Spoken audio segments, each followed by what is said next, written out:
యావత్తు ఆంధ్రప్రదేశ్ ప్రజానీకానికి సోదర సోదరుమణులకు అస్సలాం అలైకుం, గుడ్ మార్నింగ్, ఆదాబ్. నేను మీ సోదరుడు advocate Sadiq Shaikh. Advocate Sadiq Shaikh YouTube channel కి స్వాగతం, సుస్వాగతం. ఈరోజు ఆంధ్రప్రదేశ్ కి సంబంధించి సార్వత్రిక ఎన్నికల పోలింగ్ జరుగుతున్న విషయం మనందరికీ తెలిసిందే. ఇటువంటి సందర్భాన పీకే ప్రశాంత్ కిషోర్ అనే అతని వీడియోలు బాగా వైరల్ గా చేస్తూ పచ్చ బ్యాచ్ వైఎస్ఆర్సీపీ ఓడిపోతుంది ఘోరంగా అన్నట్టు చెప్పుకొని చూపించుకుని ఓటర్లను ప్రభావితం చేసే ప్రయత్నం చేస్తున్నారు. నేను మీ అందరికి చెప్పదలుచుకున్నాను, ఈ పీకే అనే వ్యక్తి మాటలు ఏవైతే ఉన్నాయో అది వేదవాక్కు కాదు. పీకే గతంలో ఎన్నైతే విశ్లేషణ చేశాడో దానిలో ఉత్తరప్రదేశ్లో, రాజస్థాన్లో, తెలంగాణలో ఇట్లా చాలా చోట్ల పీకే చెప్పిన దానికన్నా విభిన్న ఫలితాలు వచ్చి పీకే మాట ఫట్టవడం జరిగింది. ఆయన ఏదైతే పొలిటికల్ అనలిస్ట్ గా ఉన్నాడో, పొలిటికల్ స్ట్రాటజిస్ట్ గా ఉన్నాడో, టాక్టీషియన్ గా ఉన్నాడో ఆ పని కూడా వదిలేశాడు 2021లో.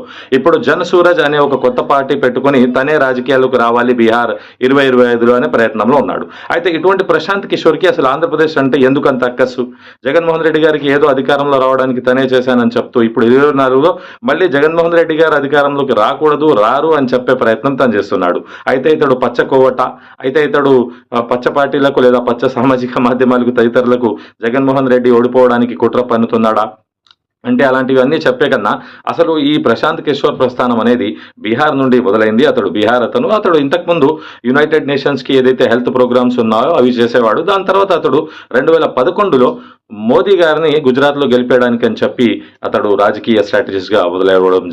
2011లో ఈ ప్రశాంత్ కిషోర్ అనే అతను కాగ్ అనే ఒక సంస్థ, అంటే సిటిజన్స్ ఫర్ అకౌంటబుల్ గవర్నెన్స్ అని చెప్పి దాన్ని స్థాపించి, దాని తర్వాత 2014లో దాన్ని కాగ్ని ఇండియన్ పొలిటికల్ యాక్షన్ కమిటీ అని చెప్పి స్థాపించాడు. ఈ రెండు కాగ్, ఐపాక్ ఈ రెండింటిని కూడా 2021లో నేను ఇక జీవితంలో ఈ స్ట్రాటజీలు చేయను అని చెప్పి ప్రశాంత్ కిషోర్ తప్పుకోవడం జరిగింది. ప్రశాంత్ కిషోర్ అనే అతను కేవలం ఒక్క పార్టీ కోసం పనిచేయలేదండి. ఈ ప్రశాంత్ కిషోర్ అనే అతను బీజేపీ కోసం, ఆమ్ ఆద్మీ కోసం, వైఎస్ఆర్సీపీ కోసం, మరియు టీఎంసీ కోసం, డిఎంకే కోసం, ఇలా ఎన్నో పార్టీల కోసం ఒక స్ట్రాటజిస్ట్ గా పనిచేశాడు. అయితే ఆ పార్టీలన్నీ వీళ్ళని ఒక స్ట్రాటజిస్ట్ గానే చూస్తారు.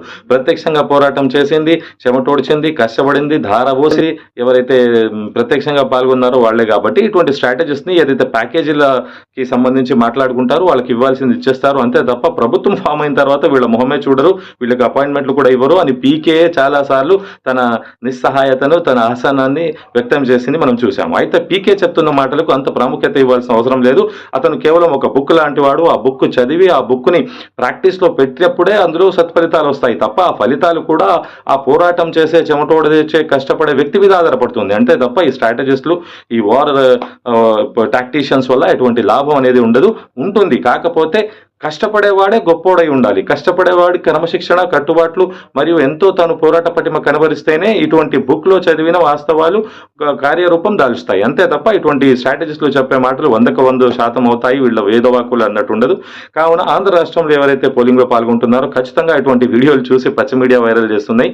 దానికి అనుగుణంగా మీరు పోలింగ్ చేయమాకండి. ఖచ్చితంగా మీరు నమ్మిన నాయకుడిని, నమ్మిన పార్టీని మీరు ఖచ్చితంగా ఓటు వేసి గెలిపించుకోండి. ఇప్పుడు ప్రస్తుతానికి నేను ఏదైతే చెప్పానో తెదేపా, బీజేపీ మొదట కూటమికి ఎట్టి పరిస్థితుల్లో ఓటులు వేసేది లేదు. అక్కడ ఏదైతే సింగిల్ గా పోరాటం చేస్తూ ఒక నాయకుడి నాయకత్వ లక్షణాలు చూపిస్తున్న ప్రాంతీయ పార్టీ అయినటువంటి జగన్మోహన్ రెడ్డి గారిని ఎన్నుకోవాలని చెప్పి చాలా మంది నోట వినిపిస్తుంది. పోలింగ్ కూడా అదే తీరున జరుగుతుంది. కావున అక్కడ ఆంధ్ర రాష్ట్ర ప్రజలందరూ మీరు విఘ్నులు, మీరు ప్రతిభావంతులు, మనకి ఏదైతే సరైన నిర్ణయం తీసుకునే అన్ని అంశాలు ఉన్నాయి కాబట్టి మీరందరూ సరైన నిర్ణయం తీసుకుంటారని ఆశిస్తుంది. ఆయన ఒక ఇంటర్వ్యూలో ఎందుకంటే ప్రశాంత్ కిషోర్ గారు మీరు ఈ ఐపాక్ సంస్థను వీడుతున్నారు, వదిలేస్తున్నారంటే, నేను ఒక టీవీలో చూశాను, ఒక స్టేట్ లో ప్రొటెస్ట్ చేస్తున్నారు కెప్టెన్ అమరీందర్ సింగ్ కోసం పంజాబ్ లో. ఎవరైతే నన్ను ముఖ్యమంత్రితో కల్పిస్తారో వారికి ₹1,00,000 ఇస్తానని చెప్పి ఉంది.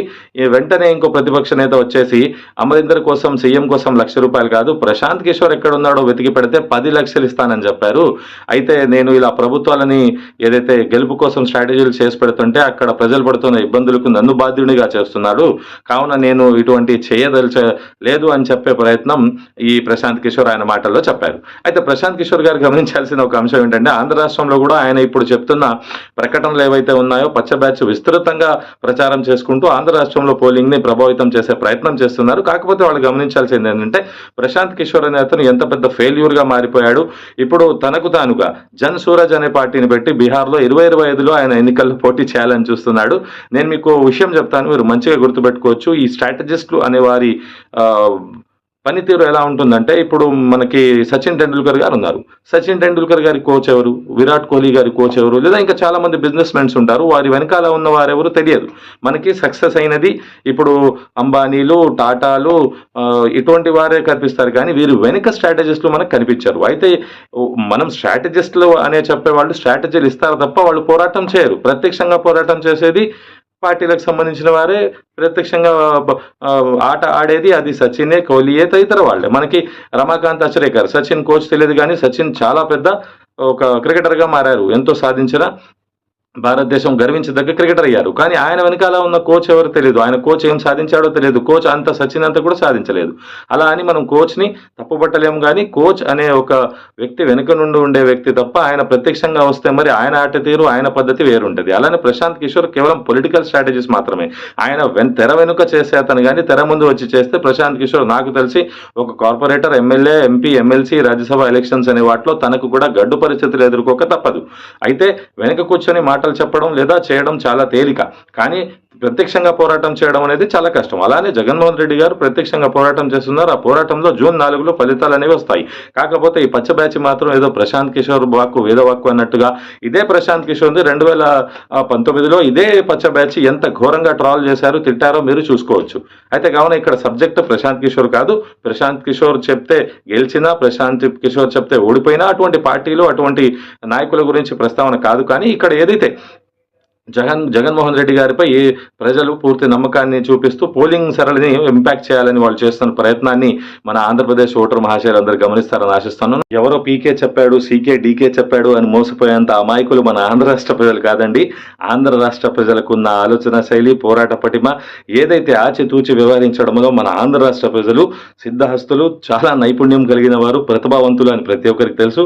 కావున ఈ పచ్చ మీడియా చూపిస్తున్నటువంటి వీడియోలను ఆధారం చేసుకుని మీరు నిర్ణయం తీసుకొని ఓటింగ్ వేసేంత పిచ్చివాళ్ళు కాదు అనేది ప్రతి ఒక్కరికి తెలుసు. కాకపోతే నా తరఫు నుంచి ఏదైతే నేను గత 4 నెలల నుంచి మన ఆంధ్ర రాష్ట్రంలో జరుగుతున్న పరిణామాలపై ఏదైతే రాజకీయానికి సంబంధించి ఏదైతే అంశాలు ఉన్నాయో వాటన్నిటిని బేరీజు వేస్తూ ఎప్పటికప్పుడు మీ ముందు విశ్లేషణలు ఉంచుతున్నాను. అయితే ఇది కూడా నా బాధ్యతగా ఏదైతే పీకే వీడియోని బాగా వైరల్ చేస్తూ రాక్షసానందం మరియు రాక్షస తృప్తి, పిచ్చి పైత్యం వచ్చిన తృప్తి పొందుతున్న ఈ తెదేపా సోషల్ మీడియాలలో వాటికి మన తరఫు నుంచి వివరణ, ఖండన ఇవ్వాలి కాబట్టి నేను ఈ వీడియో చేయడం జరిగింది. మరి ముఖ్యంగా ఈ పచ్చ మీడియాలలో వస్తున్న వార్తలను నమ్మకుండా ఖచ్చితంగా జూన్ 4న మనం ఏదైతే ఆశిస్తున్నామో అటువంటి మంచి ఫలితాలు, మంచి నాయకులు, మంచి ప్రజాప్రతినిధులు, మంచి ప్రభుత్వం అనేది ఖచ్చితంగా ఏర్పడుతుంది.